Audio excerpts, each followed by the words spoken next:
daawadayaal waxaa la soo gaaray xilligii maalin waliba oo jimco ah idila socodsiin jirnay wararka ugu muhiimsan ee bariga Afrika.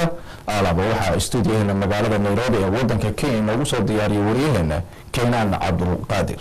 mahadsanid maxamed cabdisalaam TV daawadayaal kusoo dhawaada wararka bariga Afrika oo jimco walba ku daawataan warka Kalsan TV. magacaygu waa Keenan Cabdulqaadir Xuseen. qodobada aad ku daawan doontaan waxaa kamid ah duulimaadkii horeeyay Muqdisho iyo Nairobi ayaa toddobaadkan bilowday iyadoo dawladda Kenya ay hirgelisay dhaqangelinta heshiiska ay wada saxiixdeen dawladaha Kenya iyo Soomaaliya. dhimasho ka dhalatay xoolo raacato ku dagaalamay deegaanka Isiolo countiga Mandera ayaa waxaa lagu kordhiyay bandowgiisa 3 bilood sabab la xiriira xagga amniga. dawladda Ethiopia ayaa 4 bilood ku kordhisay xukunkii degdega ah ee ku riday dadkii ka dambeeyay banaanbaxyadii kilkila wadankaasi. wadanka koonfurta Suudaan ayaa weerar gaadmaha lagu dilay 6 ka tirsan dad sida gargaar bini'aadanimo. daawadayaal qodobadaas iyo qodobo kale ayaad ku daawan doontaan wararka bariga Afrika. iminka se kusoo dhawaada isaga fidsan. duulimaadkii horeeyay Muqdisho iyo Nairobi ayaa si toos ah u bilowday toddobaadkan iyadoo dawladda Kenya ay hirgelisay heshiisyadii ay ku heshiyeen dawladaha Soomaaliya iyo Kenya. waxaa maanta garoonka Jomo Kenyatta soo caga dhigatay diyaaradii u horeysay si toos uga soo duushay magaalada Muqdisho kana soo degtay magaalada Nairobi ee caasimadda waddanka Kenya muddo 9 sano kadib iyadoo aysan jirin maritaanka magaalada Wajeer ee ismaamulka gobolka Waqooyi Bari Kenya. dhawaan ayay ahayd markii madaxweynayaasha dalalka Kenya iyo Soomaaliya ay kala saxiixdeen heshiiskan ah in diyaaradda ka kacda Muqdisho aysan soo marin magaalada Wajeer. markii ay diyaaradan soo degaysay ayaa waxaa ka soo qayb galay wasiiro ka tirsan dalka Kenya iyo siyahayaha safiirka safaaradda Soomaalida ee dalkani Kenya Ali Maxamed Sheekh Ali Begadi. waxa uu ka warbixiyay duulimaadkan maanta sida tooska uga bilowday magaalada Muqdisho iyo Nairobi iyadoo aysan jirin in marka hore ay soo marto magaalada Wajeer. bismillaahi raxmaani raxiim. aad u mahadsantihiin sidaad ka warqabtaan maanta waxaa bilowday duulimaadkii 2008 ugu dambeysay diyaaraddan ay ka soo baxdo Muqdisho ay direct u timaado garoonka Jomo Kenyatta International Airport. 2008 wixii ka dambeeyay dawladdu waxay soo mari jireen meesha la yiraahdo Wajeer. runtii dadka Soomaalida ah dhibaato badan ayay ku qabeen. waqtiyo badan ayaa kaga lumi jiray. dad baa xitaa miisgareyn jiray falaadada kale ee raacayaan. dad badan waxaa jira xanuunsan oo dhakhtar lala soo cararayo. flight wuxuu qaataa 1 saac iyo 15 daqiiqo. marka la yiraahdo Wajeer la soo marayaa inta saacadooda meesha ku dhumaysa. dad badan ayaa xitaa inta Nairobi iyagu soo gaar naftu ka baxday. marka runtii dadaal dheer ayaan gelinay dawladda Soomaaliya dadaal dheer ayay gelisay gaar ahaan safaaradda Soomaaliya dalka Kenya. runtii arintan maanta bilaabatay diyaaradda daaragtay halkan ka bilaabatay maahan wax ku yimid ciyaar ama wax ku yimid dadaal badan ayaa la geliyay. ambassador Jamal Maxamed Xasan ayaa runtii arintan naftiisa agdhigay oo waqti badan geliyay muddadii sanada iyo barka ahayd halkan uu joogay iyo dhammaan saraakiisha safaaradda. arintu waxay ku soo gabagabowday visitkii weekii la soo dhaafay uu ku yimid madaxweynaha dawladda federaalka Soomaaliya mudane Maxamed Cabdullaahi Maxamed Farmaajo iyo madaxweyne Uhuru Kenyatta ayaa waxaa ka dhalatay in arintii ay miro dhasho oo uu saad idaacadaha ka maqasheen madaxweyne Uhuru Kenyatta wuxuu yiri muddo 2 toddobaad gudahooda ayaa lagu qaadi doonaa arintan Wajeer Soomaalitaankeeda. waxaan u maleynayaa 5 casho ayaa laga joogaa hadda waqtigii madaxweynaha agreementgaasi bilateral kala saxiixday. arintiina way fushay. marka arintan waxay runtii qayb weyn ka noqon doontaa xiriirka labada dawladood Soomaaliya iyo Kenya iyo shacabka labada dawladood. waxay kor u qaadi doontaa ganacsiga labada dal. anagu runtii aad ayaan soo dhaweynaynaa. waxaan mar labaad u mahad celinayaa dawladda Kenya iyo shacabkeeda runtii.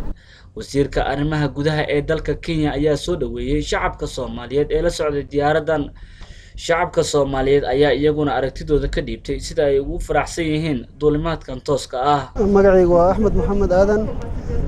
maanta ma sha Allah aadan u faraxsanahay waayo Wajeer waqtigii lagu dhumin jiray maanta uu noo badbaaday.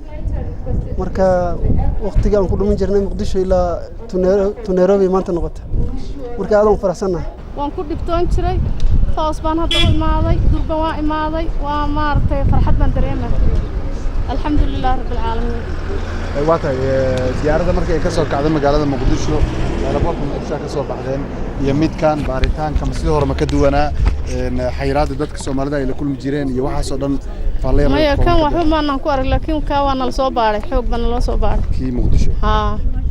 ra'iisul wasaaraha noo imaaday cabaar baan maartay dib u dhacnay safarkana dib u dhacay saacadihii la rabay inaan soo duulo waan ka daba maray iyadoo ay sababeynayso ra'iisul wasaaraha maartay imaatinkiisa midkaan markaa ka soo degteena maxaa kala kulanteen kan soo dhaweyn baan kala kulannay wax dhiba manan ku arag maxaa isbedel oo markaa ka duwan waayihii hore waxa isbedel taraagii dheeraa iyo wajeer ku degitaankii iyo kulaylkii iyo boorsooyinka baaritaankoodii iyo wixii oo dhan man ka raysanay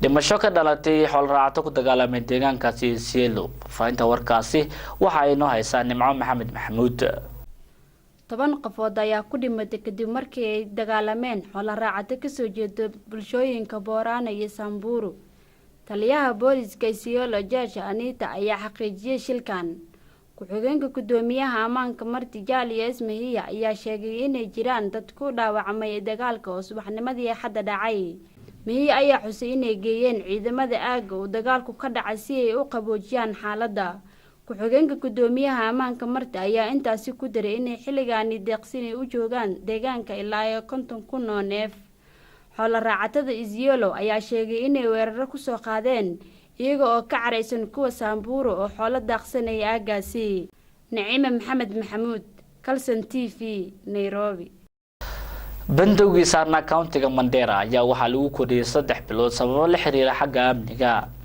faafinta warkaasi waxa inoo sii ambaqadaysaa ayaan Maxamed Cadde waxaa maalintii shalay muddo 3 bilood oo dheeraad ah lagu kordhiyay bandowgii 5 bilood ee la soo dhaafay saarnaa countiga Mandera wasiirka arrimaha gudaha iyo isku duwaha dawladda dhexe ee Jose Nigzeri ayaa saxiixay amar dhigaya in bandowgaasi uu sii jirayo ilaa 28 bishii lixaad ee sanadkan 2017 waxa uu amarkaani ku soo beegmayaa iyadoo shacabka reer Mandera dawladda ugu baaqayaan inay bandowga ka qaado maadaama uu saameeyay isku socodka dadka iyo gaadiidka deegaanada uu bandowgan saameeyay ayaa waxaa ka mid ahaa Mandera Arabiya Elwaq iyo tuulooyin kale shacabka ku nool magaaladaasi ayaa amar lagu siiyay ilaa 7 fiidnimo ilaa 6 aroornimo inaysan banaanka soo bixin ayaan Maxamuud Cadde Kalsan TV Nairobi Kenya dawladda Itoobiya oo muddo 4 bilood ku kordhisay xukunkii degdega ah ee ku riday dadkii ka dambeeyay banaanbaxyadii gilgilay wadankaasi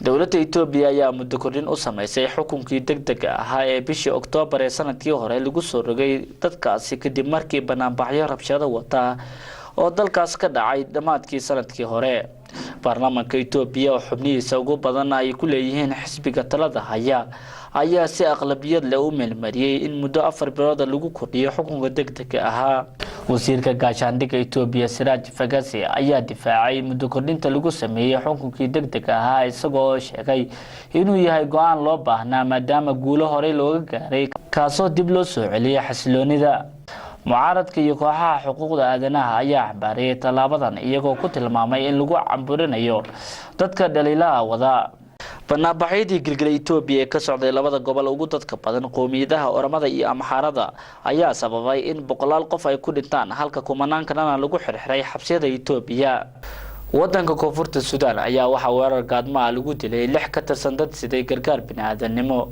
faafinta warkaasi waxa inoo haya Ilyas